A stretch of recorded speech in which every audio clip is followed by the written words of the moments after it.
गरीब की बारिश। शहर की कच्ची बस्ती में एक गरीब मजदूर कालू रहा करता था। कालू के घर में उसकी पत्नी जानकी थी। जानकी लोगों के घरों में झाड़ू पोछा करके कुछ पैसे कमा लेती थी और वहीं कालू किसी तरह मेहनत मजदूरी करके 2 वक्त की रोटी का जुगाड़ कर लेता था। कुछ दिनों से हो रही बारिश के कारण कालू की मजदूरी बंद हो गई थी। अरे जानकी, इस बार तो बरसात ने हद ही कर दी, रुकने का नाम ही नहीं ले रही। कुछ समझ में नहीं आ रहा, अगर इसी तरह काम पर नहीं गया तो 2 वक्त की रोटी का जुगाड़ कैसे होगा।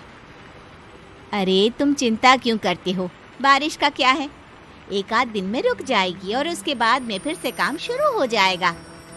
अरे 3 दिन तो हो गए, बरसात तो रुक ही नहीं रही है और आगे भी रुकने के कोई आसार नहीं दिख रहे। तो क्या हुआ, तुम्हारा काम बंद हुआ है ना? मैं तो अभी भी लोगों के घर झाड़ू पोछा करने जाती ही हूँ। मेरे पगार से कुछ दिन तो निकल ही जाएंगे। अरे घर का खर्चा तो हम किसी तरह चला लेंगे जानकी, लेकिन ये जो छत टपक रही है इसका क्या करेंगे? ये बात तो आपकी सही है। हमारी झोपड़ी अब काफी पुरानी हो चुकी है और इसके छप्पर में भी कई सारे छेद हो गए हैं।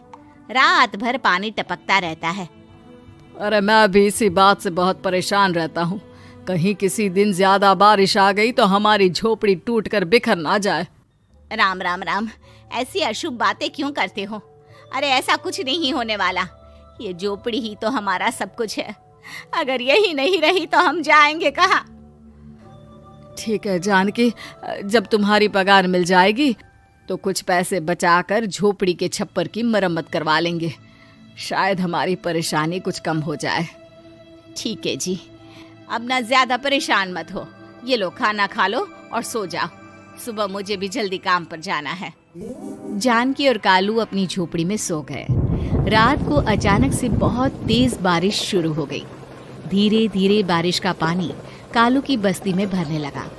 पानी भरते भरते झोपड़ी के बाहर तक पहुंच गया था। सुबह के वक्त जब कालू और जानकी सोकर उठे, हे भगवान, ये क्या हो गया? बारिश का पानी तो हमारे घरों तक पहुंच चुका है। अब मैं काम पर कैसे जाऊंगी? रहने दो जानकी, तुम आज काम पर मत जाओ। ऐसे पानी से निकल कर जाओगी और बीमार पड़ गई तो लेने के देने पड़ जाएंगे। लेकिन अगर नहीं गई तो मालकिन लोग नाराज हो जाएंगे।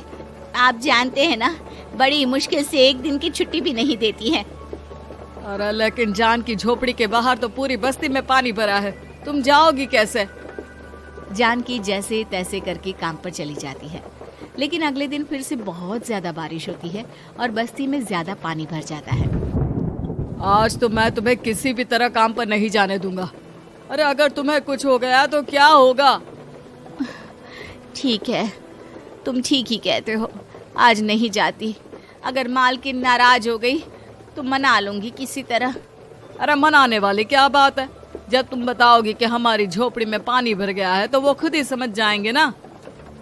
अगले 2 दिन तक तेज बारिश होने की वजह से जानकी, कालू और आसपास की बस्ती में रहने वाले सभी लोगों के घरों में पानी भर जाता है, जिसकी वजह से जानकी काम पर नहीं जा पाती।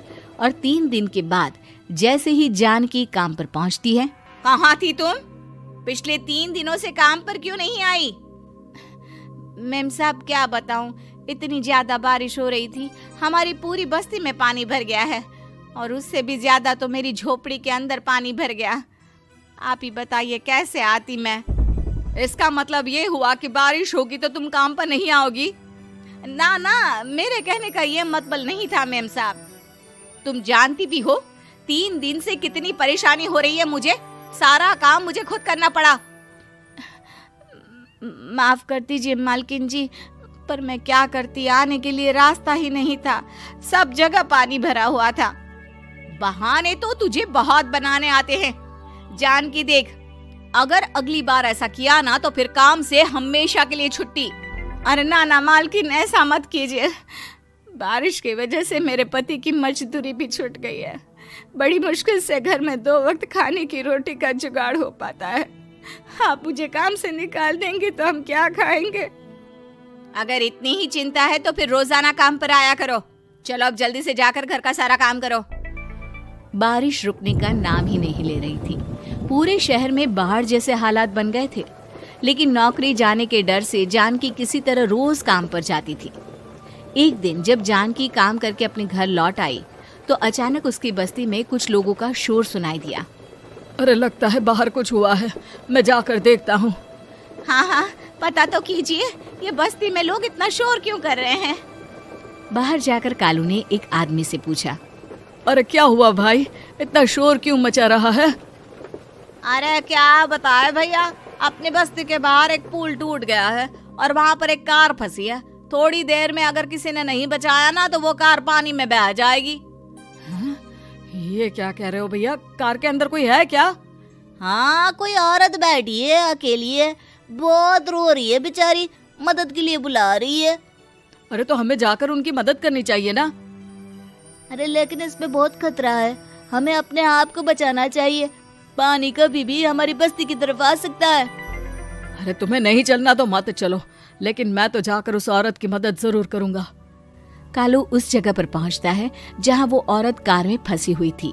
वहां पर पानी का बहाव बहुत तेज था और सारा पानी कालू की बस्ती की तरफ ही आ रहा था। कालू ने एक बड़ी सी रस्सी को पेड़ से बांध दिया और दूसरे सिरे को कार की तरफ फेंक दिया और उस औरत को रस्सी के सहारे बाहर आने के लिए कहा। तभी वहां जानकी भी दौड़ती हुई आई। अरे ये तो मेरी मालकिन है, जिनके यहाँ मैं काम करने जाती हूँ। अरे मैडम जी, आप डरिएगा मत, आपको कुछ नहीं होगा। आपकी गाड़ी को भी मैंने रस्सी से बांध दिया है। थोड़ी देर में पानी का बहाव कम हो जाएगा, फिर हम आपकी कार को भी बाहर निकाल लेंगे। क्या तुम जानकी के पति हो? हाँ हाँ, जानकी मेरी ही पत्नी है, आपके यहाँ काम करती है ना। लेकिन मेम साहब, आप यहाँ पानी में कैसे फंस गई?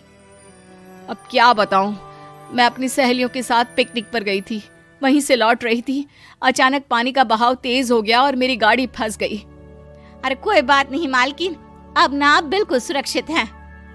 मैं तो बहुत बुरी तरह डर गई थी, कब से मदद के लिए चिल्ला रही थी, लेकिन कोई मेरी मदद के लिए नहीं आया। भला हो तुम्हारा पति का जिसने मेरी जान बचा ली। लेकिन जानकी, मैंने तुम्हारे साथ बहुत गलत व्यवहार किया। इतने खराब मौसम और बाढ़ में भी तुम्हें काम पर आने के लिए कहा, नौकरी से निकालने की धमकी भी दी, और तुमने मेरी जान बचाई। मुझे माफ कर दो। अरे कोई बात नहीं मालकिन, आपकी जान बचाना तो हमारा धर्म था। देखो जानकी, तुम्हारी झोपड़ी में जो भी नुकसान हुआ है उसके लिए मैं तुम्हें पैसे दूंगी। आज तुम्हारे पति ने मेरी जान बचाई है और आज के बाद मैं तुम्हें कभी भी नौकरी से निकालने की धमकी नहीं दूंगी। आज मैं तुम्हारी परेशानी को अच्छी तरह समझ चुकी हूँ। हम जैसे पैसे वाले लोगों के लिए अपने घर में बैठकर बारिश का मजा लेना बहुत आसान है, लेकिन तुम गरीब लोगों के लिए बाढ़ और बारिश काफी परेशानी खड़ी कर देते हैं। ये बात मुझे आज अच्छी तरह समझ आ गई है। आपका बहुत बहुत धन्यवाद मालकिन।